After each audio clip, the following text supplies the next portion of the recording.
ओम सभी को नमस्ते। मंत्रोच्चारण। ओम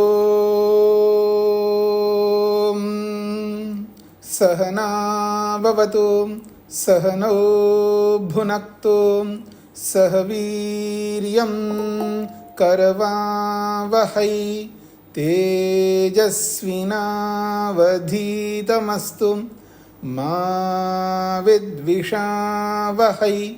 ओम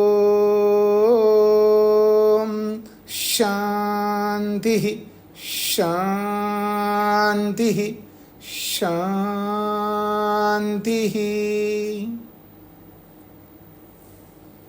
योग दर्शन की कक्षा संख्या 247 है।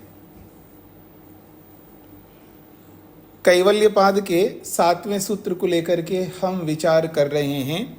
कर्मा शुक्ला कृष्णम योगिनस्त्रिविधमितरेषाम। योगिनः योगी के कर्म जो कर्म होते हैं वो अशुक्ल अकृष्ण होते हैं। इतरेषाम बाकी समस्त जनता की जो कर्म जाति है वो त्रिविधम 3 प्रकार की कर्म जाति होती है। 3 प्रकार के कर्म होते हैं। ये प्रसंग है। इस प्रसंग में 4 प्रकार के कर्मों में से कृष्ण, शुक्ल कृष्ण और शुक्ल, इन 3 कर्मों की चर्चा हमने पिछले 3 दिनों से करते हुए आ रहे हैं। पिछले प्रसंग में किसी का कोई प्रश्न हो कर सकते हैं।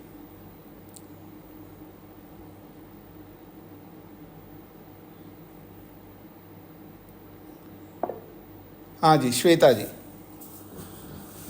नमस्ते स्वामी जी। ये शुक्ल कर्म में स्वामी जी अगर कोई समझे कि बहुत अच्छा पर्सनालिटी पर्सन है तो वो जाते हैं पक्षपात या सब कुछ भी उसको कुछ होता है पक्षपात या एक्सटर्नल ऑर्गन से काम नहीं कर सकता मगर इंटरनल माइंड से काम करता है। वो अच्छा ही है तो अच्छा ही सोचेगा तब भी अज्यूमिंग तो उसका क्या कर्म बनेगा यहाँ पे। कोई कोमा में है या पक्षपात में है कुछ भी उसको कोई है और वो अच्छा आदमी है तो फिर वो उसका क्या कर्म बनेगा। नहीं, वो कर्म करेगा तो कर्म बनेगा ना। अगर कर्म नहीं कर रहे तो कैसे कर्म बनेगा। मन से तो कर रहा है ना स्वामी जी। अगर शुक्ल कर्म में तो मन से ही होता है। हाँ, तो मन से अच्छा कर्म कर रहा है तो उसका पुण्य मिलेगा ना। तो वो तो उसको योगी की तरह नेक्स्ट स्टेज मिल सकता है। नहीं, नेक्स्ट स्टेज मिलने के लिए तो उसको अगले शरीर को धारण करना होगा ना। इस शरीर में रहते हुए वो शारीरिक कोई कर्म नहीं कर सकता और कुछ नहीं कर रहा है, बस लेटा हुआ है और मन से कर्म कर रहा है। कोमा में रहने वाला मन से कर्म कर रहा है ये तो होता नहीं है। लेकिन अगर कोमा में नहीं है लेकिन केवल लेटा हुआ है, वो शारीरिक कोई क्रिया नहीं कर सकता, वाणी की क्रिया नहीं कर सकता, लेकिन मन से कर्म कर सकता है, तो मानसिक पुण्य कर्म कर रहा है। तो मानसिक पुण्य कर्मों के फलस्वरूप उसको अगला जन्म अच्छा मिलेगा और उस अच्छे जन्म में फिर वापस आगे बढ़ेगा। यही हो सकता है जी। या आप क्या एक्सपेक्ट कर रहे हैं।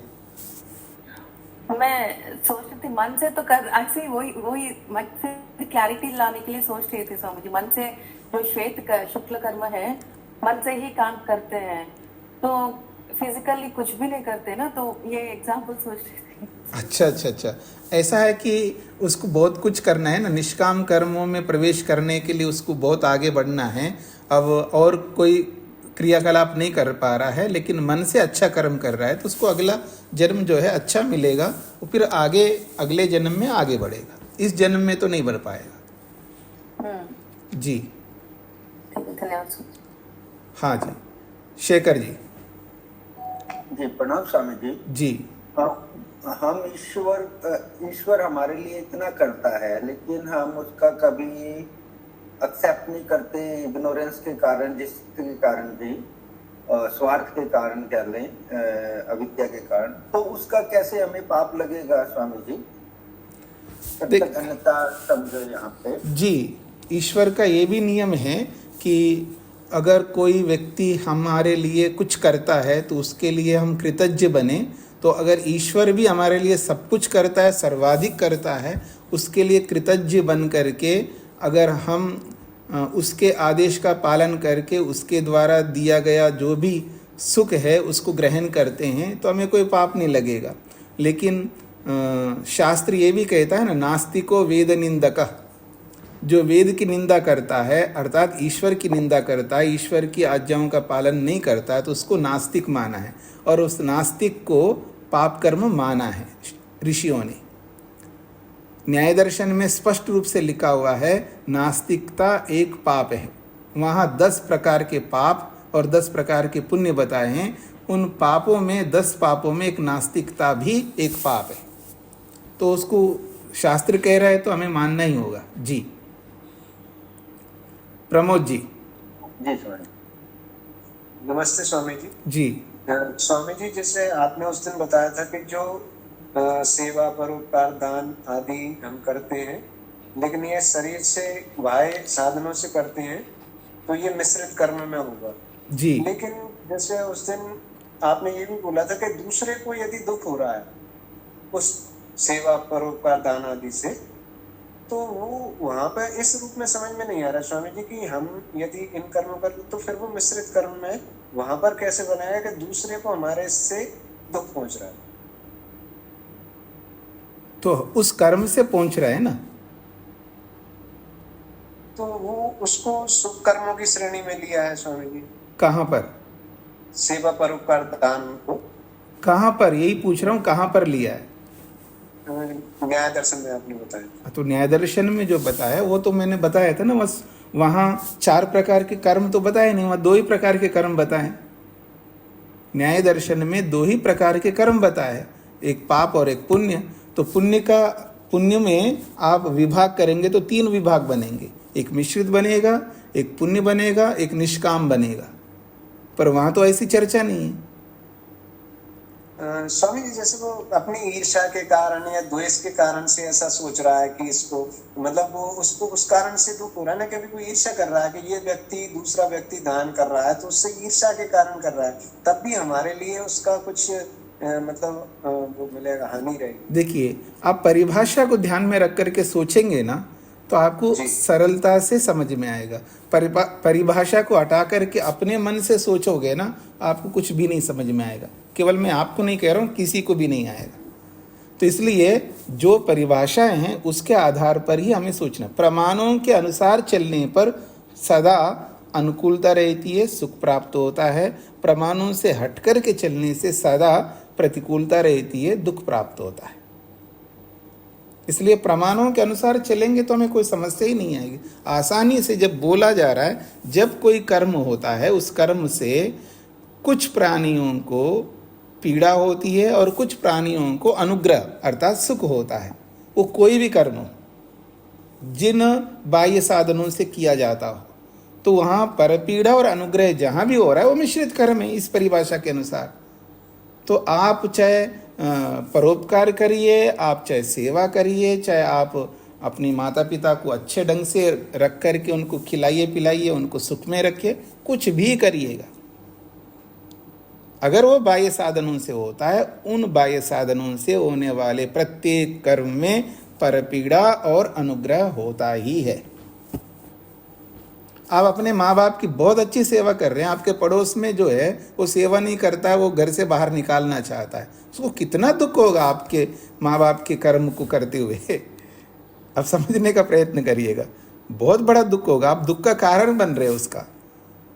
आप अपने माँ बाप को बहुत अच्छा सेवा कर रहे हो और पड़ोसी नहीं करना चाहता, उनको तो घर से बाहर निकालना चाह रहा है, वो बाट देख रहा है कि बाहर निकालूं, तो उसको तो आपके उस अच्छे कर्म से उसको भी दुख मिल रहा है। और कारक आप बन रहे हैं। अगर आप कारक नहीं बनते, आप भी निकालने की सोच रखोगे तो उसको बड़ा सुख मिलेगा। देखो, मेरे एक और साथी बढ़ गया, मैं खुद ही निकालना चाह रहा तो पड़ोसी भी निकालना चाह रहा है। तो हम कारण बनते हैं किसी ना किसी रूप में उन कर्मों के कारण से। जी स्वामी जी, एक बार संशय था थोड़ा सा इसी रूप में। देखिए, संशय के पीछे प्रमाण दीजिएगा। जब प्रमाण खुद कह रहा है तो हमको संशय क्यों करना है? या तो प्रमाणों पर हमारा विश्वास नहीं है। आपने इसी योग दर्शन में 3 प्रकार के प्रमाण पढ़े, प्रत्यक्ष, अनुमान और शब्द प्रमाण। और जब हम शब्द प्रमाण पर विश्वास नहीं रखेंगे तो हम आगे बढ़ ही नहीं सकते, हमारा संशय रह ही जाएगा खोने में। हम संशय किस आधार पर कर रहे हैं? हमारे पास कितना ज्ञान है जो हम उस पर संशय करना है? तो इस पर विश्वास, शब्द प्रमाण पर विश्वास करके चलने के अतिरिक्त हमारे पास कोई रास्ता नहीं है। जैसे कोई बहुत बड़ा रोगी होता है, बहुत बड़ा भयंकर डिजीज उसको आया है, तो जो उस रोग के विशेषज्ञ जो बोलता है उसको हम स्वीकार करते हैं। अगर नहीं कर पाते हैं तो 1, 2, 3, 4 कुछ लोगों से उसी विषय के विशेषज्ञ से हम सलाह लेते हैं, और सब एक ही बात कह रहे, तो आप क्या करोगे? कोई ऑप्शन है आपके पास में? नहीं है, तो चुपचाप स्वीकार करोगे। ऐसे यहाँ पर भी करना होगा। सारे ऋषि यही कहना चाहते हैं, तो हमें मानने में क्या समस्या हो रही है? क्यों शंका उत्पन्न हो रही? जी, और जो शंकाएं उत्पन्न हो रही उसका समाधान भी किया जा रहा है ना। ऐसा नहीं कि शंकाओं का समाधान नहीं हो रहा है। जब समाधान होने के बाद भी फिर भी मेरे को शंका है, तो अब उसके लिए तो कुछ नहीं कर सकते हम लोग। जी, सरस्वती जी। नमस्ते स्वामी जी। जी, स्वामी जी, अभी ईश्वर की आज्ञा का पालन नहीं करने से पाप लगता है? जी भी मतलब क्या? बिल्कुल लगता है। लगता है जी। तो बहुत लोगों को ईश्वर की आज्ञा क्या है वो भी नहीं पता होता है ना स्वामी जी, तो उनको कैसा करें? मतलब आप क्या कहना चाहते हैं? उनको नहीं लगना चाहिए पाप, ऐसा कहना चाहते हैं?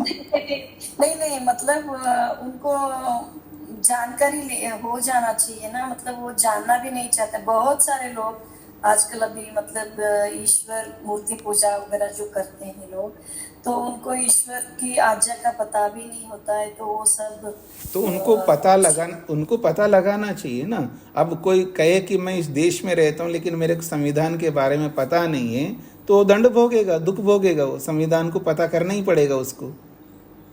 वो नहीं करता तो उसका दोष है, बल्कि उनको डबल दंड मिलेगा। भगवान ने इतनी अच्छी बुद्धि दी है मनुष्य को, वो जानने का प्रयास ही नहीं करता है तो उसका भी दंड मिलेगा, और जो नहीं कर रहा उसका भी दंड मिलेगा। अब हमें सोचना है हमको डबल दंड भोगना है या कम से कम सिंगल दंड भोगना है।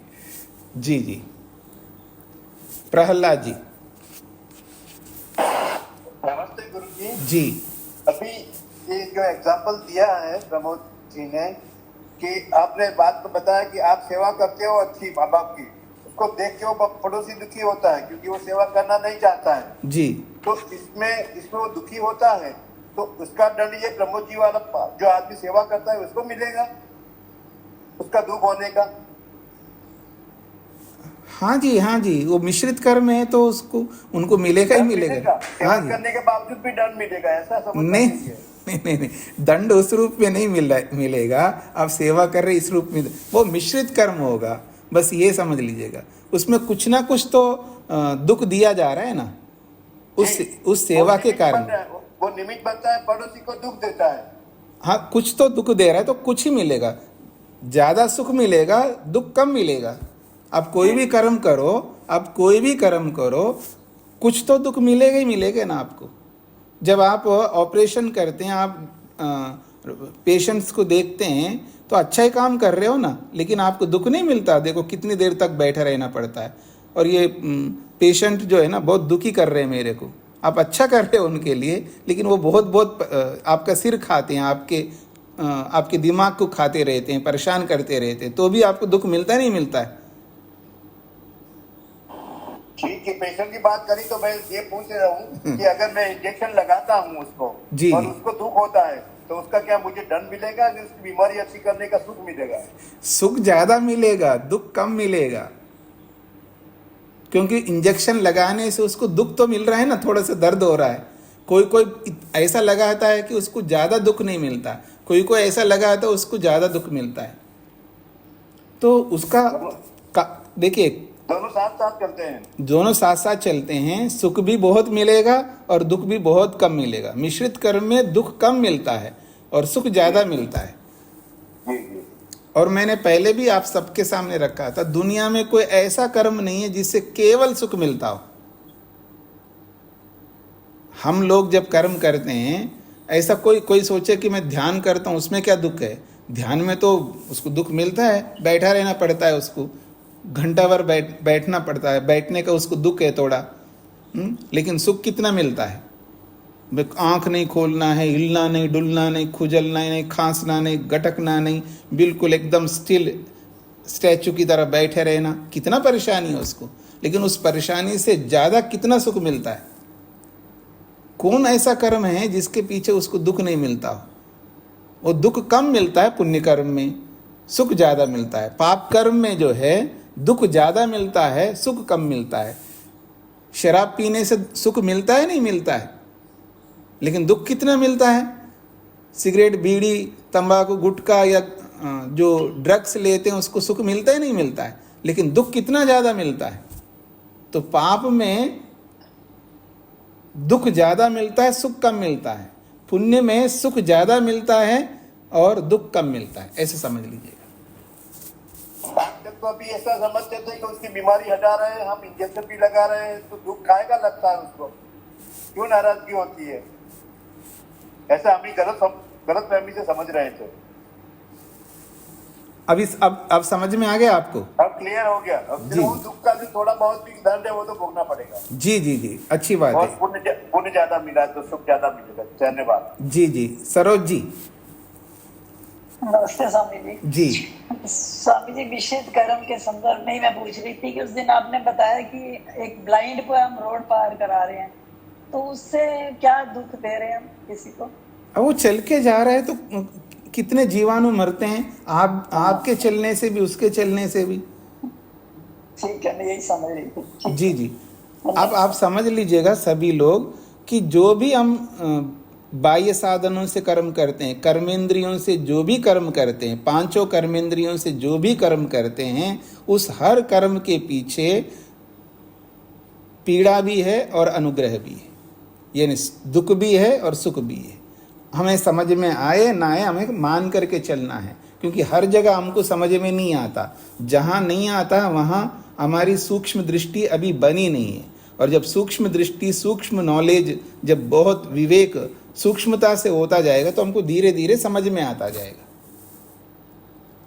जो यज्ञ आप करते हैं, आपको तो ये इसको पढ़ा इसलिए आपको आसानी से समझ में आएगा, लेकिन जो इस योग को नहीं पढ़े, इन चार कर्मों को नहीं जानते हैं, उसके सामने आप जा कर के वो तो यही सुनते आ रहे हैं, यज्ञो वै श्रेष्ठतमम कर्म, यज्ञ दुनिया के सबसे श्रेष्ठतम कर्म है। उसके सामने अगर आप बोलोगे यज्ञ से भी, यज्ञ जो है श्रेष्ठतम कर्म नहीं है, वो मिश्रित कर्म है, तो आपको वो गाली भी दे सकता है, आपको थप्पड़ भी मार सकता है, आपको गलत भी मान सकता है। जो उसको जानकारी नहीं, मैं क्या करूं? इसका ये मतलब नहीं है कि कोई ऐसा बोलता है तो वो अलग दृष्टि से वो श्रेष्ठतम कर्म है, इसमें कोई बात नहीं है। लेकिन मुक्ति की दृष्टि से, कर्मों की सूक्ष्मता से देखेंगे वो मिश्रित कर्म है, लेकिन उसको आप नहीं समझा सकते क्योंकि उसने पढ़ा नहीं, लिखा नहीं है। हमें भी बहुत सारे विषयों का पता नहीं है, हम लोग भी उसके बारे में अनभिज्ञ रहते हैं, हमें भी समझ में नहीं आता जैसे उसको समझ में नहीं आता यज्ञ के विषय में। तो ऐसे भी हमें भी बहुत सारे कर्म है जो हमको समझ में नहीं आते। यही तो समझना है हमको, दुनिया में समझने के लिए आए हैं, आंख मूंद करके ना समझने के लिए नहीं आए। आप में से कई बार ऐसा सोच आ सकता है आपके अंदर, ये समझ में नहीं आते, छोड़ दो, बाद में समझेंगे, एक अलग चीज है, लेकिन हमें समझना ही नहीं है, ये बहुत हानिकारक है। जैसी जैसी योग्यता बढ़ती जाएगी हम धीरे धीरे समझेंगे, क्योंकि हर बात उसी समय समझ में आएगी ऐसा नहीं है, धीरे धीरे समझ में आएगी, हम उसकी योग्यता को प्राप्त करेंगे और एक दिन मैं सब समझ करके ही निकलूंगा। ये अगर लक्ष्य लेकर के हम चलेंगे, निश्चित रूप से हम बहुत आगे बढ़ेंगे। अगर ये लक्ष्य लें कि जो समझ में नहीं आता छोड़ो, उसके बारे में सोचना ही नहीं है, तो ये तो अत्यंत हानिकारक होगी, इसी दुख सागर से कभी नहीं निकल पाएंगे। जी गुप्ता जी। नमस्ते स्वामी जी। जी स्वामी जी, मैंने प्रवचन सुना और उसको मैंने मनन किया अंदर, मैं सुन रहा हूँ, मेरी आंखें मेरी किताबें पढ़ रही है जी, तो इसको मैं मानसिक मानूंगा या इसको मिक्स मानूंगा जी? ऐसा है, सुन कर के, सुनना तो आप श्रोत्रेंद्रिय से सुन रहे हैं, तो श्रोत्रेंद्रिय से जो सुन रहे आगे वो ज्ञान प्राप्त कर रहे हैं। हाँ, बीच में मत बोलिए, पहले सुन लिए। हाँ, मेरी बात पूरी होने के बाद बोलना। तो जब हम श्रोत्रेंद्रिय से बोलते हैं, मतलब श्रोत्रेंद्रिय से सुनते हैं, वो श्रवण हो रहा है, तो श्रवण ज्ञान है, ज्ञान कर्म नहीं होता है। और जब उस ज्ञान को सुन करके जब उस पर हम मनन करके निर्णय करते हैं मानसिक रूप से, वो मानसिक कर्म होगा। और उस निर्णय को हम वाणी से बोलते हैं, हमने बहुत अच्छा प्रवचन सुना है जी, मेरे को बहुत अच्छा लगा है, ऐसा प्रवचन तो मेरे को उन्नति देने वाला होगा। जो भी आप वाणी से बोलोगे तो वाचनिक कर्म हो जाएगा, फिर वो मिश्रित कर्म में चला जाएगा। ठीक है, धन्यवाद स्वामी जी। अब मैं आगे बढ़ूं जी। महत्वपूर्ण कर्म, अंतिम कर्म, चौथा कर्म।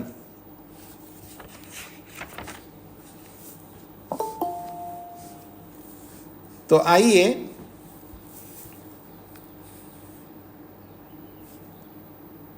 योगी का जो कर्म है वो अशुक्ल अकृष्ण होता है। तो अशुक्ल अकृष्णा सन्यासी नाम, माइक बंद करके रखिएगा,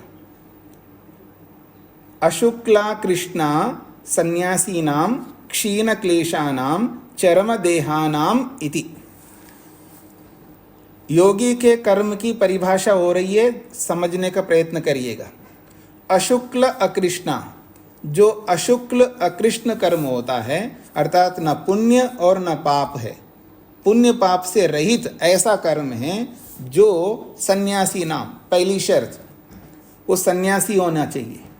मतलब लाल पीले कपड़े पहनने वाले, जो रंगे हुए वस्त्र पहनने वाले सन्यासी नहीं। यहाँ पर वास्तव में जिसे सन्यासी कहते हैं, जिसने सन्यास किया, अर्थात संन्यस्तः, जिसने अपने दोषों को छोड़ दिया है।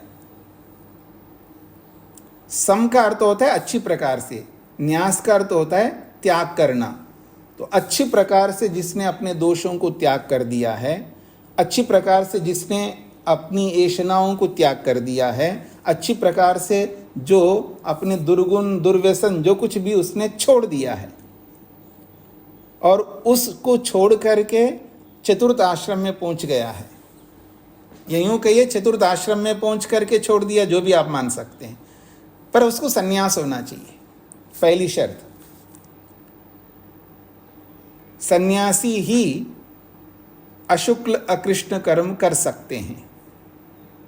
बार बार संन्यास शब्द को सुन करके विकल्प मत लाइए मन में।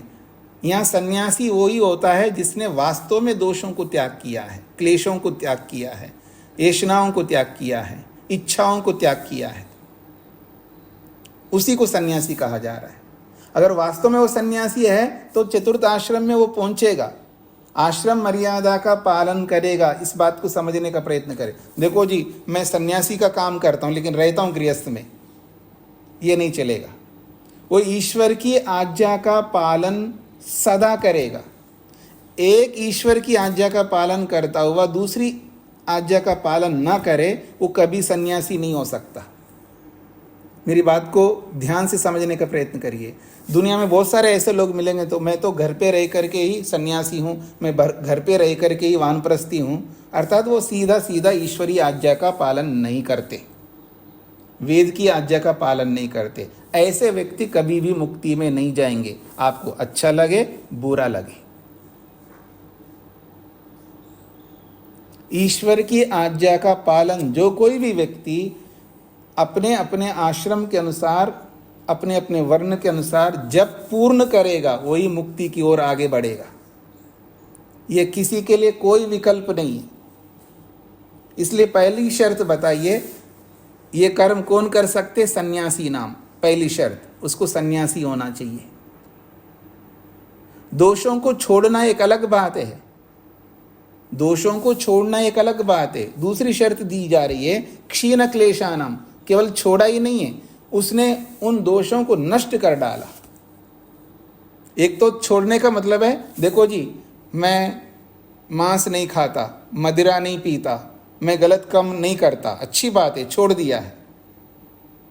लेकिन खाने के पीने के गलत कर्म करने के संस्कार है, वो अविद्या अभी मन के अंदर बैठी हुई है, उसको नहीं छोड़ा है, अर्थात उसको नष्ट नहीं किया, लेकिन खतरे की घंटी है।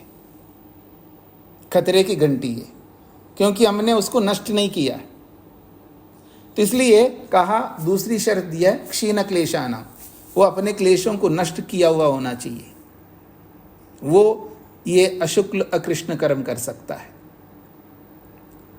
तीसरी शर्त दिया है चरम देहानाम, ये बहुत महत्वपूर्ण शर्त है। चरम देह कहते हैं अंतिम शरीर वाला, शरीर छूटा बस मुक्ति में जाएगा, ऐसा व्यक्ति ये अशुक्ल अकृष्ण कर्म कर सकते हैं। ये 3 महत्वपूर्ण शर्त दी है यहाँ पर। यानी निष्काम कर्म वही व्यक्ति करता है जो सन्यासी हो, सन्यासी के साथ साथ क्लेशों को नष्ट किया हुआ हो, और सन्यास और क्लेशों को नष्ट किया हुआ व्यक्ति चरमदेह भी हो, अंतिम शरीर वाला भी हो, वो निष्काम कर्म वास्तव में करते हैं। कई बार कुछ बड़े लोग, बड़े साधक, उत्कृष्ट साधक होते हैं। उत्कृष्ट का मतलब है हम सब लोगों की अपेक्षा से। वो कई बार बोलते हैं हम निष्काम भावना से करते हैं, तो उसका अर्थ ऐसा समझ लीजिएगा कि वो निष्काम बनने के लिए कर्म करते हैं, ऐसा आप समझ सकते हैं। कई बार ऐसा होता है जैसे कि हम लोग साधकों से पूछते हैं आज की उपासना आपकी कैसी रही, तो कहते हैं बहुत अच्छी रही है। तो उपासना अच्छी रही जो बोला जा रहा है, ये वास्तव में उपासना नहीं करता वो, लेकिन फिर भी वो कहता है उपासना बहुत अच्छी रही है, आज मेरी उपासना अच्छी हुई है। हाँ जी, आपने आज सुबह उपासना की? हाँ जी मैंने की है। शाम को की है, मैं रोज़ 2 बार उपासना करता हूँ। ये जो बोला जा रहा है वो झूठ बोल रहा है, ऐसा नहीं है, क्योंकि उपासना की तैयारी को भी उपासना बोला जाता है, ऐसे निष्काम की तैयारी को भी निष्काम बोला जाता है। मेरी बातों को अच्छी तरह समझने का प्रयत्न करिएगा।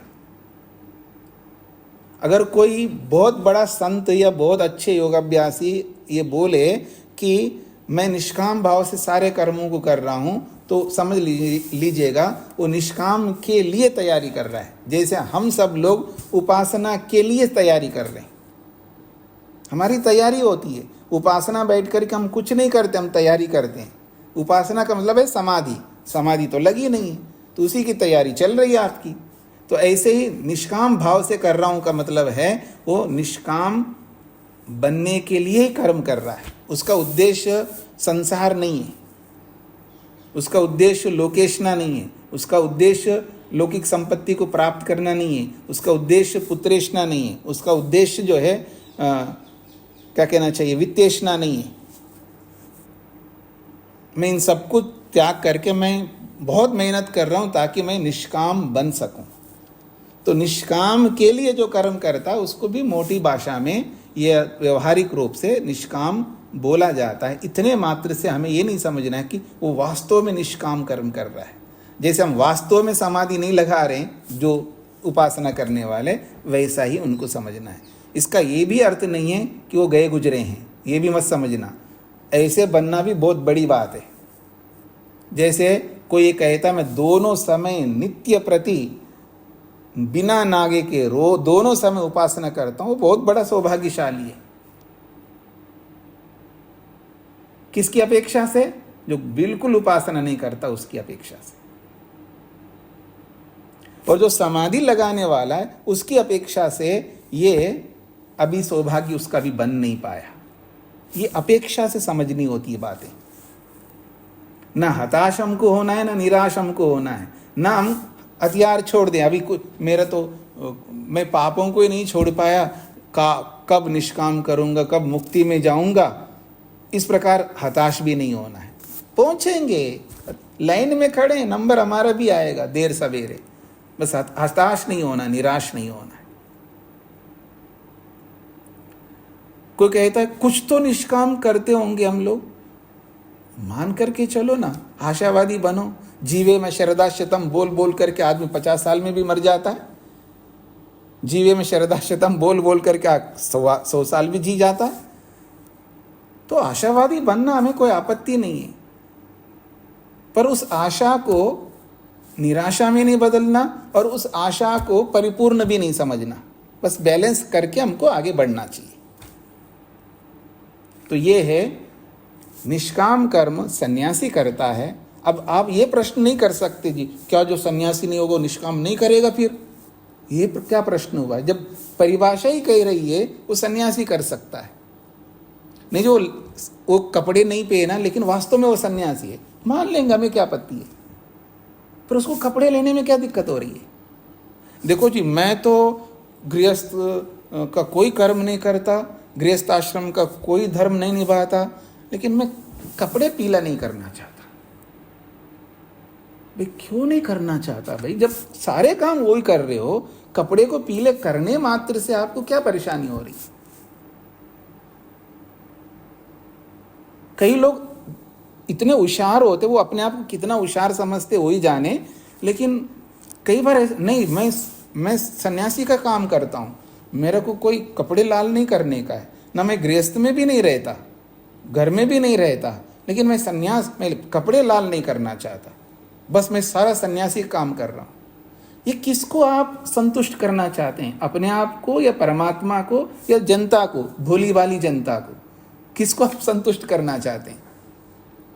ऐसे अगर चलेंगे ना तो मैं आपको वहां ले चलूंगा। कहाँ? जब सत्य की परिभाषा आपने पढ़ी, सत्य की परिभाषा में आपने पढ़ी, ये 3 बातें वहां विशेष बात कही। हमारा व्यवहार ऐसा नहीं होना चाहिए किसी को ठगने वाली हो, ठगने वाला व्यवहार नहीं करना चाहिए, भ्रांति युक्त व्यवहार नहीं करना है। अगर भ्रांति युक्त व्यवहार करेंगे ना तो हम सत्य ही नहीं कर रहे हैं, और जो सत्य नहीं करता व्यक्ति वो कैसे मोक्ष में जाएगा, मुक्ति को प्राप्त करेगा?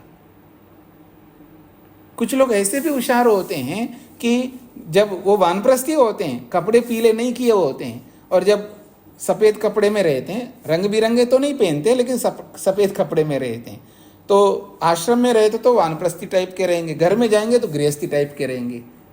उनको दोनों चीज़ें करना चाहिए। वो उनको मतलब घर में जाएंगे तो गृहस्थी के भी सारे काम निभाते रहेंगे, आश्रम में आएंगे तो आश्रम के काम भी निभाते रहेंगे।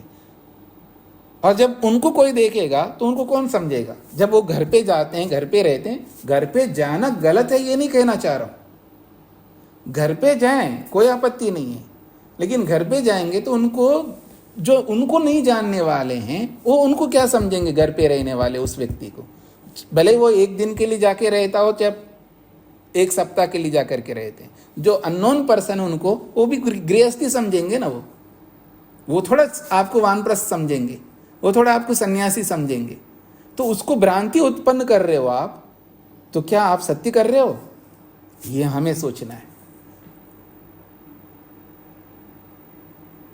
इसलिए अधिक से अधिक हमें सिद्धांतों को लेकर के ही चलना होगा, ईश्वरीय आज्ञाओं को लेके चलना होगा। मैं ये भी नहीं कहना चाह रहा हूं मैं सारी आज्ञाओं का पालन करता हूं, मैं भी नहीं करता हूं। इसका ये अर्थ नहीं है कि नहीं करना चाहिए। मेरे में कमजोरी है, मैं नहीं कर पाया, लेकिन करूंगा। एक दिन लाऊंगा, मैं सारी आज्ञाओं का पालन करूंगा। ये मेरे को भी लेके चलना है, आपको भी लेकर के चलना है, सबको लेकर के चलना है। जिनको मुक्ति चाहिए, जिनको मोक्ष चाहिए, जिसको ईश्वर का दर्शन चाहिए, दुगला व्यवहार हमें नहीं करना है। ये सब आपको लेकर के चलना है। तो ये निष्काम कर्म, जिनको अशुक्ल अकृष्ण कहते हैं, पहली शर्त है उसे सन्यासी होना होगा, उसे क्लेशों को नष्ट करना होगा, वो चरम देह में रहना होगा, वही वास्तव में निष्काम कर्म करते हैं। अब एक प्रश्न उपस्थित हो सकता है कि अगर चरमदेह नहीं है, वो क्लेशों को नष्ट कर दिया है और सन्यासी है, फिर क्या होगा? ये प्रश्न ही गलत होगा। यदि वो क्लेशों को नष्ट कर दिया है तो वो चरमदेह ही है, मान लीजिएगा। हाँ, आप ये बोल सकते हो सन्यासी तो है लेकिन क्लेशों को नष्ट नहीं किया, चरमदेह नहीं है, वो निष्काम कर्म ही कर रहा है, वो निष्काम कर्म ही कर रहा है। फिर तो क्षीण क्लेशी तो है ही नहीं है, तो कैसे करेगा? वो चरमदेव तो है ही नहीं है, कैसे करेगा? इन तीनों में से एक भी अगर उसके पास में है तो निष्काम कर्म करेगा, क्योंकि सन्यासी अर्थात वास्तव में दोषों को छोड़ दिया। अब जब दोषों को छोड़ दिया है तो उसमें ये स्वार्थ नहीं रहेगा। याद रखना, मेरी बात को समझने का प्रयत्न करना। वास्तव में उसने 1-2 दोष की बात नहीं कर रहा हूं मैं, सारे दोषों को छोड़ दिया उसने। काम, क्रोध, लोभ, मोह, ईर्ष्या, अहंकार, सारे दोषों को छोड़ दिया उसने, सन्यासी बन गए, मतलब ये है। भले उसने क्लेशों को नष्ट नहीं किया, चरमदेह नहीं बना, तो भी वो निष्काम कर्म ही करेगा। अब भाई जब ये दो शर्त तो उसमें लागू नहीं हो रहे तो कैसे लगेगा? तो आप समझ लीजिए कुछ तो प्रतिशत मानना ही होगा आपको। मतलब निष्काम कर्म तो है लेकिन उसका प्रतिशत कम हो सकता है। यहाँ पूर्ण प्रतिशत बताया जा रहा है। सन्यासी जमा क्लेश रहित जमा चरमदेव, तो उसके जो निष्काम है वो 100% निष्काम रहेंगे। और यदि क्लेश नष्ट नहीं किया है तो निष्काम ही है, लेकिन परसेंटेज थोड़ा कम हो सकता है, लेकिन निष्काम कर्म जरूर होंगे, ऐसा आप समझ सकते हैं। और ये जो निष्काम कर्म जो होते हैं, कोई इसकी क्वांटिटी जो है बहुत जब बढ़ेंगे तभी मुक्ति होगी, ऐसा नहीं है। क्वांटिटी तो बहुत बढ़ेगी। आप समझ लेना, जब आप एक दिन के कर्म नहीं गिन सकते, एक दिन के कर्म आप क्या दुनिया का कोई आदमी आज तक गिन नहीं पाया, इतने अनगिनत कर्म कर सकता है।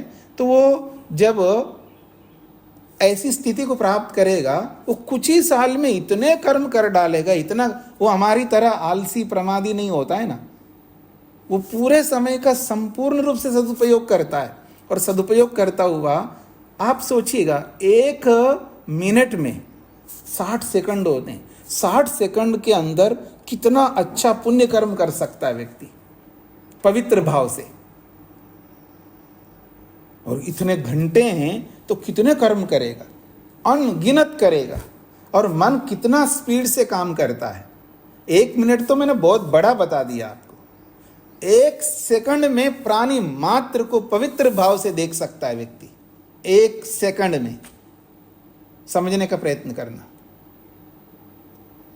एक झपकी में, यानी 1 सेकंड तो बहुत ज्यादा है, तो बहुत कर्म कर सकता है व्यक्ति।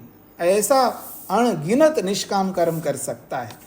इस स्टेज को पहुंचा हुआ व्यक्ति जिसने दोषों को त्याग किया, निष्पाप, मतलब उसके अंदर कोई पाप करने की प्रवृत्ति नहीं आ रही, उसने रोक रखा है। और सारे दोषों को रोकने का मतलब समझते हैं, कम से कम उसको अपर वैराग्य तो हुआ होगा ना। दृष्टानुश्रविक विषय वितृष्णस्य वशीकार संज्ञा वैराग्यम, इतना आसान नहीं है। और ऐसी स्थिति में आकर के वो जिसको भी देखेगा, उसकी जो नजरिया दृष्टि है, उसका जो एटीट्यूड होता है दृष्टा भाव से, जैसे ईश्वर दृष्टा भाव से देखता है। प्राणी मात्र को परमात्मा एक भाव से देखता है, और वैसा ही वो व्यक्ति देखेगा, वो भी दृष्टा बन करके जिएगा। तो इस पूरे योग दर्शन में जो भी दृष्टा भाव को लेकर के जीवात्मा के बारे में आपने पढ़ा है, उन सबको स्मृति में लाइएगा। आपको बहुत आसान है समझना, बहुत सरल हो जाएगा आपको समझना, इसलिए कोई आपत्ति नहीं आएगी। निष्काम कर्म तो पता नहीं कितना कर सकता है व्यक्ति, जैसे पुण्य कर्म कितना कर सकता है, वैसे निष्काम कर्म भी कर सकता है। तो अब रही बात, ये जो सन्यासी क्षीणक्लेशी और चरमदेही है, क्या वो शरीर से कर्म नहीं करता है? बिल्कुल करता है। तो जब शरीर से कर्म करता है, इसका मतलब है वो बाह्य इंद्रियों का प्रयोग करिएगा। उपदेश भी देता है, लेखनी भी, लेख भी लिखता है या पुस्तकें भी लिखता है, बहुत कुछ। वो भी विमान में जा सकता है, वो भी विमान नहीं होगा, मान लो रेल में जाएगा, रेल नहीं हो तो गाड़ी में जाएगा, गाड़ी में नहीं तो बैलगाड़ी में जाएगा, ऊंट में जाएगा, किसी में तो जाएगा, आना जाना तो करेगा, नहीं तो पाँव से आने जाएगा, तो भी तो बाह्य इंद्रियों से कर्म करेगा। लेकिन वो सारी इंद्रियों का प्रयोग करता है, कर्म इंद्रियों का, लेकिन उसका प्रत्येक कर्मेंद्रिय का कर्म मिश्रित कर्म नहीं बनेगा। यह आपको समझना है। क्यों? उसका क्यों नहीं बनेगा? उसका नहीं बनेगा। अच्छा, आप एक बात बताइए, आयुर्वेद के अनुसार मैं कुछ आपके सामने रखना चाहता हूं। भूकंप या जो प्राकृतिक आपदाएं 2 प्रकार से आती हैं। एक मनुष्य के द्वारा क्रिएटेड होता है, मनुष्य के द्वारा पैदा किया होता है। एक स्वाभाविक रूप से सृष्टि की संतुलन बनाने की स्थिति से ईश्वर भी करता है। तो जो मनुष्य द्वारा किए गए जो आपदाएं हैं, उसको आप सब अच्छी तरह समझते हैं। जो ईश्वर करता है, तो उस ईश्वर के करने में कितने प्राणी मर जाते हैं, अच्छा, भूकंप नहीं ला रहा है, मान लीजिए जमीन के अंदर भी बहुत सारी प्रक्रियाएं होती है, रासायनिक प्रक्रिया, उसमें भी तो जीव रहते हैं, प्राणीधारी, वो भी मरते हैं, ऊपर हमको समझ में नहीं आता, तो क्या ईश्वर का भी कोई कर्म बनता है? सोचो, ईश्वर को भी पाप पुण्य लगता है? नहीं लगता है ना, तो योगी को भी नहीं लगेगा, योगी को भी नहीं लगेगा, नहीं तो उसको भी लगना चाहिए। तो आधार बताओ भाई, लगना चाहिए तो आप कह रहे अच्छी बात है, कहने में आप स्वतंत्र हैं, बोलने का अधिकार सबको है, तो आधार बताइए क्यों लगना चाहिए। कोई तो प्रमाण देना होगा ना आपको, नहीं जो आप दे दो, मैं तो दे रहा हूं ना, यहां पर बोला जा रहा है उसका निष्कामी ही होते हैं, शास्त्र कह रहा है। जब उसके निष्कामी होते हैं तो मैं अब ये बोलने का अधिकारी नहीं हूं, शास्त्र के अनुसार उसके मिश्रित भी होंगे। कैसे वो होंगे? जब उसके केवल निष्काम होते हैं, केवल निष्काम होता है, इसका मतलब वो निष्काम जो है, मन से करे तो भी निष्काम, वाणी से करो तो भी निष्काम, शरीर से करो तो भी निष्काम, उसके सारे कर्म मन वाणी और शरीर से प्रत्येक कर्म उसका निष्काम ही होता है, क्योंकि शास्त्र कह रहा है, शब्द प्रमाण कह रहा है। अब मेरा सोच अपने कोने में रखूंगा, शास्त्र के अनुसार चलना होगा। इसका अर्थ है कि निष्काम कर्म करने वाले योगी के मन वाणी शरीर से होने वाला प्रत्येक कर्म निष्काम ही होता है। उसमें मैं अपनी बुद्धि लगा के कि नहीं जी वो भी तो शरीर से करता है, तो उसका भी, जब वो शरीर से करने वाले को दूसरों को भी दुख होता है और अनुग्रह भी होता है, पीड़ा भी होती है, अनुग्रह भी होता है, उसका भी मिश्रित होना चाहिए। मेरा मन तो नहीं मान रहा है, ना मानने के पीछे कारण बताओ, प्रमाण दो। यदि प्रमाण नहीं है तो मानो। इसलिए मैंने ईश्वर का उदाहरण दिया, इसलिए मैंने ईश्वर का उदाहरण दिया है। ये नहीं समझ में आता ईश्वर बरसात करता नहीं करता? करता भी, बरसात आने वाली है। गुजरात में अभी मतलब मेरे सामने आई नहीं है, जहाँ मैं रहता हूँ यहाँ आई नहीं है, लेकिन कहीं किसी ना किसी कोने में आ रही होगी। तो बरसात जब ईश्वर करता है, उस बरसात तो हम लोग नहीं कर रहे हैं, या हम लोगों के द्वारा क्रिएटेड नहीं है। हर ऋतु में कोई ना कोई परिवर्तन होता है। तो वर्षा ऋतु वास्तव में हमारा ये जो ग्लोबल वार्मिंग हमने किया है, मान लीजिए इसको भी हटा देते हैं, बिल्कुल नेचुरल सारा संसार है मान करके चलिए, तो भी तो भगवान बरसात करेगा। जब वो बरसात होती है तो बरसात जिसके ऊपर भी पड़ेगा वो मरेंगे नहीं। तो क्या ईश्वर का मिश्रित कर्म कोई पाप कर्म होता है? नहीं होता है। तो योगी का भी नहीं होता है।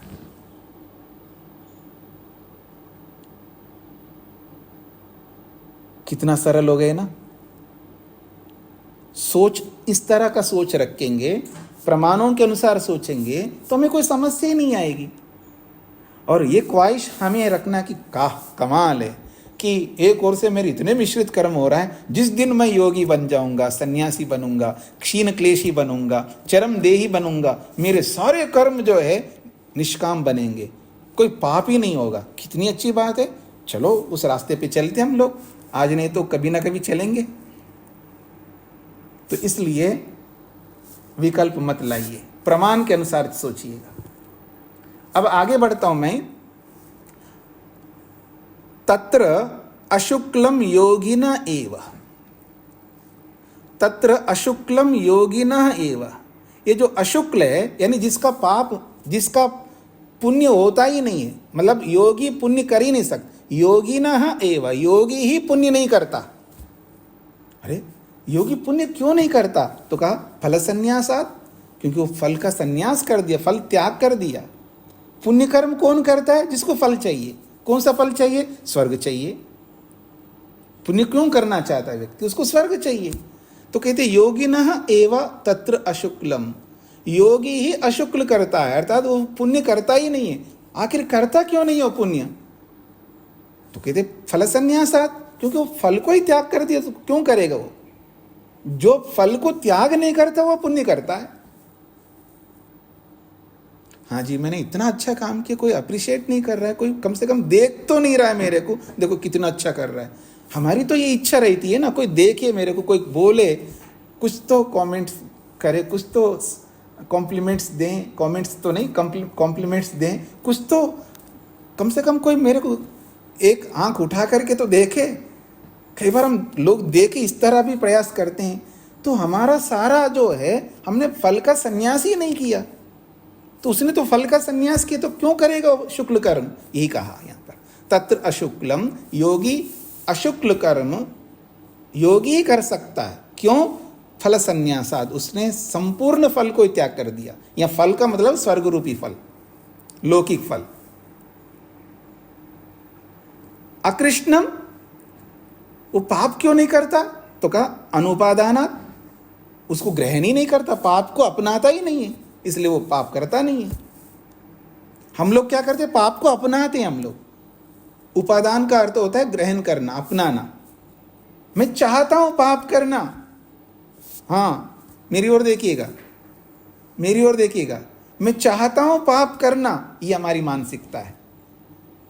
हम पाप को अपनाते हैं, पहले स्वीकार करते हैं, हाँ मैं पाप करना चाहता हूं, मेरी चाह है पाप करूं, फिर पाप करते हम लोग। ये कहते हैं योगी अकृष्णम, वो पाप क्यों नहीं करता है? अनुपादानात्, वो पाप को स्वीकारता ही नहीं है, पाप की इच्छा ही नहीं करता, उसके मन के अंदर पाप करने की इच्छा ही नहीं होती है, वो उसका उपादान उसको स्वीकारता ही नहीं है, इसलिए वो पाप करता नहीं है। इतरेषां तु भूतानां पूर्वमेव त्रिविधम इति, इतरेषां तु भूतानां, बाकी जो भूत हैं, हम सब भूत यानी प्राणी, शरीरधारी मनुष्य, भूत का अर्थ यहाँ पर शरीरधारी हम लोग। तो इतरेषां तु भूतानां, बाकी सब मनुष्य लोग पूर्वमेव त्रिविधम इति, इस अशुक्ल अकृष्ण से पूर्व वाले जो 3 प्रकार के हैं वही कर्म हम करते रहते हैं। हम सब 3 प्रकार के कर्म करते हैं। कभी कभी तो अच्छी भावना, अच्छा भाव मन में आता है, हाँ नहीं सबका कल्याण होना चाहिए, कभी कभी आता है, तो पुण्य कर्म तो होता ही ना कभी कभी। लेकिन आप इसको पढ़ा है तो आप ज़्यादा करो आप, क्यों जी? जो अच्छा भाव है ना, कभी कभी बहू के अंदर कितनी अच्छी भावना, नहीं बहुत सेक्रीफाइस किया मेरी सास ने, बहुत अच्छी है, वो कभी कभी जो आता है ना, वो हर समय लाया करो, पुण्य कर्म बन जाएगा। चाहे सास के बारे में हो, चाहे बहू के बारे में हो। क्यों? सासू लोग हो और बहू लोग हो, थोड़ा समझ लीजिएगा। पति लोग हो या पत्नी लोग हो, या गुरु लोग हो या शिष्य लोग हो, सबके लिए, ये किसी व्यक्ति विशेष के लिए नहीं, सबके लिए। तो जो हम कभी कभी जो अच्छे भाव अपने दुश्मनों के लिए भी लाते हैं, तो वही अच्छे भाव सदा हमको रखना है, तो हम बहुत अच्छे पुण्य कर्म, अपने मिश्रित कर्म करते जाएंगे, पुण्य कर्म भी करते जाएंगे। बस एक ही खतरे की घंटी है, जो पाप की जो चाह है हमारे अंदर, जिसको हमने उपादान किया, उसको अपने अपनाया, उसको चाह रखा है, बस उस चाह को समाप्त करते जाइए। और जैसी जैसी वो चाह जो है समाप्त हो जाएगी पाप करने की, वैसे वैसे हमारे पाप कम होते जाएंगे। पूरा हो गया जी आपका ये 4था सूत्र, बहुत मुश्किल से पूरा किया गया है, लेकिन बहुत महत्वपूर्ण है। हाँ जी सविता जी। नमस्ते स्वामी जी। स्वामी जी, कई बार हम जैसे अच्छा काम करना चाहते हैं जी, पर घर की अनुमतियां और घर की परिस्थितियां देखते हुए हम नहीं कर पाते हैं जी। तो वहाँ पर हमने अपना और गलत कर्म ना बने, किसी के लिए गलत सोच के वहाँ कैसे अपने आप को ठीक करना है और फिर उस अच्छे काम को कैसे कर सकते हैं? देखिएगा, आप जो करना चाहते हैं लेकिन परिस्थितियां जो अनुकूल नहीं होती है, केवल उन्हीं कर्मों के लिए अनुकूल नहीं होती जो शारीरिक आप अच्छे कर्म करना चाहते। कोई बात नहीं, वाणी से करिएगा, क्योंकि वाणी से करते समय हर समय पति सामने थोड़ा रहेगा, हर समय बच्चे थोड़ा सामने रहेंगे। तो जहाँ अवसर मिलेगा वाणी से अच्छे कर्म करने का, वाणी से करिएगा।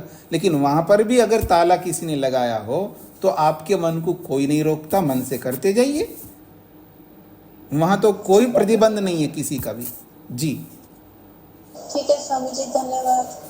हाँ जी। पर जैसे हमारा मन किसी से भी जोर से बात करने का नहीं करता है, किसी को गुस्से से बोलने से नहीं करता है, तो सामने वाला कहता है कि इतने सॉफ्ट बनोगे तो सामने वाला आपको दबा देगा। तो वहाँ तो समझ नहीं आता कि क्या किया नहीं, समझ में आपको आना चाहिए। उसको बोलो कि जो भी आपका ऐसा बोलता है तो सही है, मैं दबी रहूंगी। उसकी दृष्टि से आप दबी हुए, ईश्वर की दृष्टि से आप बिंदास है। अब उसकी बात मानोगे, ईश्वर की बात मानोगे। अब आपको ये सोचना है। सोच जो है हम प्रमाणों के अनुसार सोचना चाहिए। इसलिए मैं आपके सामने बात रख रहा हूँ, क्योंकि पति भी कह सकता है, पत्नी भी कह सकती है, बच्चे भी कह सकते हैं, माँ जो है तुम ऐसा मत करो कि आप ऐसे दबती रहो तो आपको सब दबाते रहेंगे। आप ये दबना वबना छोड़ दो, आप अपना क्या बोलते हैं, आप अपना आत्मसम्मान रखो, ये करो वो करो, ये आपके निकट के लोग आपको कहेंगे। और ईश्वर कह रहा है दबा रहे तो दबाने दो, जितने दबाएंगे वो लोग, आप दबते रहना, लेकिन मन से दुखी नहीं रहना, तो आपके बहुत अच्छे कर्म बनते जाएंगे। ईश्वर ऐसा कहता है। तो किसकी बात मानोगे सविता जी? ईश्वर की मानेंगे बस मानते हुए करते जाइए, फिर आगे और क्या करना जी। बहुत बहुत धन्यवाद इस मार्गदर्शन के लिए। बहुत जी। बहुत धन्यवाद स्वामी जी। हाँ जी, अनीता जी को क्या कहना है? नमस्ते स्वामी जी। जी स्वामी जी, अभी जैसे आप बता रहे थे कि निष्काम कर्म का जो प्रयास कर रहा है, तो वो उस और निष्काम कर्म ही कर रहा है। जो जैसे उपासना के लिए तैयारी है, या निष्काम की तैयारी है, तो ये वो निष्काम कर्म ही कहलाएगा, उपासना ही कहलाएगी। तो इसमें ये था कि जब हम शुभ कर्मों को निष्काम कर्मों में कन्वर्ट करते होते हैं, ये तात्पर्य लेंगे? दोबारा बोलिए। जो हम शुभ कर्म करते हैं, जैसे ये तीसरे वाले जो शुक्ल कर्म है, जो हम वो कर्म करते हैं वो ही कन्वर्ट होते हैं निष्काम कर्म में स्वामी जी? देखिए, जब सन्यासी, क्षीणक्लेशी, चरमदेही में से कोई भी एक स्थिति आ जाए तो उसके हर कर्म, तीनों प्रकार के कर्म निष्काम के अंदर कन्वर्ट होते जाएंगे।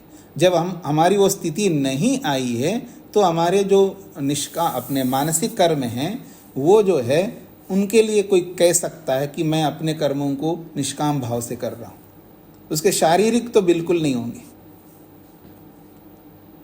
नहीं समझ में आया स्वामी जी। ऐसा है, अभी उस न तो सन्यासी है, न क्षीणक्लेशी है, न चरमदेही है। हाँ, सन्यासी हो सकता, मान लीजिए उसने दोषों को बंद कर दिया, छोड़ दिया है, करता नहीं है, तो वो व्यक्ति जब ये कहता है कि मैं निष्काम भाव से कर रहा हूँ, तो उसके जो कर्म हैं, उसके मानसिक कर्म निष्काम कर्मों की कोटि में मैं मान सकता हूँ, लेकिन शारीरिक कर्म नहीं मान सकता। क्योंकि मेरे को नहीं लगता है उसने पाप कर्म छोड़ दिया हो। पाप कर्म अभी किसी ने छोड़ा ही नहीं है, तो निष्काम में प्रवेश ही नहीं कर सकता वो। निष्काम कर्म में वो प्रवेश करता है जिसने पापों को सर्वथा त्याग कर दिया, पाप करने की चाह ही नहीं रखता है, अवसरवादी कभी नहीं बनता है, तो वो व्यक्ति निष्काम कर्म की ओर अग्रसर हो सकता। भले उसको स्थूल रूप से वो निष्कामी है बोलने में कोई आपत्ति नहीं, उसके सारे कर्म निष्कामी बोलने में आपत्ति नहीं है। लेकिन जिसने पाप कभी छोड़ा ही नहीं है, एक ओर से अवसरवादी बन के जब अवसर आया तब पाप भी कर रहा है, और एक ओर से मिश्रित कर्म भी करता जा रहा है, और एक ओर से वो कहता है जी मैं निष्काम भाव से कर रहा हूँ, तो फिर मैं कैसे मानूंगा उसको? समझ रहे मेरी बात को? ये सिर्फ सन्यासी के लिए कह रहे हैं कि ये तीनों अगर उसके लक्षण नहीं है जी, तब तक वो केवल मानसिक कर्म ही उनके गिने जाएंगे कि वो मानसिक रूप से केवल निष्काम कर्म कर रहे हैं। अमल निष्काम कर्म की ओर बढ़ रहा है, कर रहे हैं, तो इसमें भ्रांति जरूर है, पर इस विषय को जो समझ सकता है उसके लिए वो आप भले बोल सकते हो। लेकिन वो करने वाला अगर वो वास्तव में सिद्धांतता मानता है मैं निष्काम कर्म ही कर रहा हूं, तो भी तो बिल्कुल गलत है। क्योंकि दृष्टि को व्यापक रख करके जब देखेंगे तो अच्छी तरह समझ में आएगा, संकुचित रख करके देखेंगे तो बिल्कुल समझ में नहीं आएगा, अंधेरे में रहेंगे। जी जी स्वामी जी, धन्यवाद। सरस्वती जी।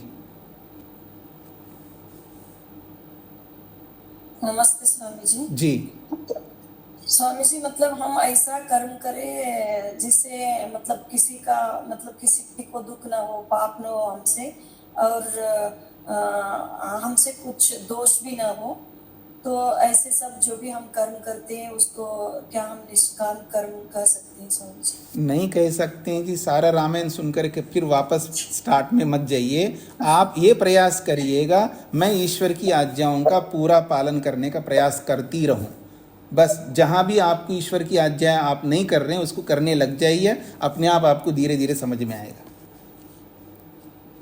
मतलब हम कुछ भी अपेक्षा ना रखते हुए काम करना है। आप अपेक्षा रखिए, हमें कोई आपत्ति नहीं है, क्योंकि जो अपेक्षा को छोड़ा नहीं है उसको कैसे मैं बोल सकता हूँ अपेक्षा नहीं रखिएगा। मेरी बातों को सभी लोगों को समझना है। जो व्यक्ति बहुत सारी अपेक्षाएं रखता हो उसको मैं कभी नहीं बोल सकता आप अपेक्षा मत रखिएगा। मैं उस व्यक्ति को बोल सकता हूँ उसने अपेक्षाओं को इतना करिया नगण्य अपेक्षाएं रखा है, उसको बोल सकता हूँ आप अपेक्षा मत रखिएगा। मेरी बातों को दोनों को समझने का प्रयत्न करना। उसके अंदर अपेक्षाओं का पिटारा है, भरा हुआ है, अपेक्षाएं इतनी करता है वो, उसको मैं ये कभी उपदेश नहीं कर सकता कि आप बोलते हैं ना लोग जीरो एक्सपेक्टेशन, उसको नहीं बोल सकता मैं। उसको ये बोल सकता हूँ आप कृपा करके थोड़ा अपनी अपेक्षाओं को थोड़ा कम करते जाइए, जितना हो सके कम करते जाइए, कम करते जाइए, यही बोल सकता हूँ। और जिसने बहुत कम कर दिए, नगण्य जैसी अपेक्षाएं रखता, उसको मैं ये उपदेश कर सकता हूँ आप अब कोई अपेक्षा मत रखिएगा। तो व्यक्ति को देख करके उपदेश होता है। सरस्वती जी आप अच्छे करते जाइए, धीरे धीरे अपने आप सब समझ में आता है। आप ये क्यों सोचो कि मैं ऐसे करूँगी तो निष्काम बन जाएगा, वो जब बनेगा बनेगा, लेकिन आप अच्छे करते जाइए, सारे नियमों का पालन अधिक से अधिक करते जाइए, अपने आप आपको समझ में आएगा मैं निष्काम करती हूँ या भी नहीं कर रही हूँ। आपने पढ़ा है ना, योग एव उपाध्याय, योगो योगेन जातव्यः, योग से योग ही समझ में आता है, योग ही उपाध्याय अपना शिक्षक बना देता है। योग अपने आप को शिक्षा दे रही होती, समझ में आ रहा होता है, लेकिन उस स्थिति तक हमें पहुंचना चाहिए। जी रामवीर जी। नमस्ते जी। जी मैं जब से योग जी ये जो पुराने केस है वही मैं निपटाने में लगा हुआ हूँ। वो तो आपने कई बार बताया, आप कोई नई बात बताइए। बीच में फंस जाता हूँ वो ये एक महिला है कि नहीं, आप मेरे को उदाहरण मत दीजिएगा, समय नहीं है। ये बातें आप अनेक बार बता चुके हैं, कोई ऐसी बात आपको कहनी हो बताइए। बंद करूँ क्या करूँगी? मैंने लिख दिया भाई नए केस नहीं लेता, फिर भी मजबूर होके वो फिर जारी करा लेते हैं, फिर मेरे दिमाग बोझ घूरता है इसका काम कर दे। तो क्या ऐसा है, जब तक कारण को पकड़ो रहो तो कार्य आप करते रहोगे, कारण को छोड़ेंगे तो कार्य आपके सामने आएगा नहीं। आप कारण को तो पकड़ के रखे हैं और कार्य आपके पास ना आए, ऐसा ऐसे कैसे हो सकता है? कारण आपके पास है तब तक कार्य होते रहेंगे, और जब आपने कारण को छोड़ दिया है ना तो कोई नहीं आएगा आपके पास में। नहीं, अच्छा जैसे मैं उनको फ्री लीगल नोटिस भेज दिया, ये इधर उधर की बात मैं नहीं सुनना चाहता हूँ। अगर वास्तव में आप इनको सबको छोड़ना चाहते हो और बोरी बिस्तर उठा करके पहुँच जाओ किसी भी आश्रम में, फिर कोई नहीं आएगा आपके पास। आप ये बोल के जाना होगा मैंने अपना वकालत छोड़ दिया है, तब आपका छूटेगा। जब कारण को पकड़े रखोगे तो कार्य अपने आप आपके सामने आएंगे। जी श्वेता जी। स्वामी जी भी समय नहीं होगा शायद, मगर मेरे दो प्रश्न, एक ही प्रश्न पूछूंगे स्वामी जी। जी स्वामी जी हम लोग जनरल क्वेश्चन है कब से कि था मेरा कि हम लोग जो लड़कियां हैं वो सिल्क साड़ियां पहनते हैं, खरीदते हैं ना स्वामी जी। जी तो सिल्क फॉर्म्स को मार मार के करते हैं, तो उसमें हमको कितना पाप लगता है स्वामी जी? अब जितना लगता है जी कि स्वामी दयानंद ने भी सिल्क के कपड़े पहनते थे, ठीक है ना, वो तो सन्यासी है।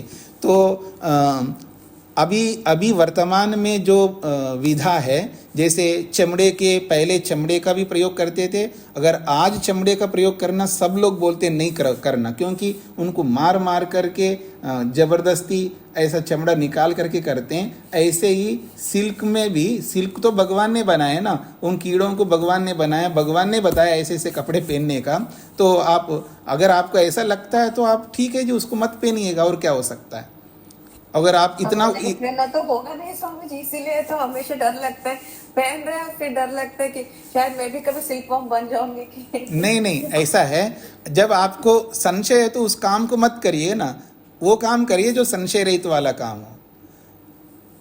या तो आप इतने ऊपर उठ जाइएगा, आप कुछ भी पहन लो तो आपको कोई पाप नहीं लगेगा। अगर उतना सामर्थ्य नहीं है तो जहाँ जहाँ आपको ऐसा लगता है उसको छोड़ दीजिएगा, बीच में नहीं रहना चाहिए।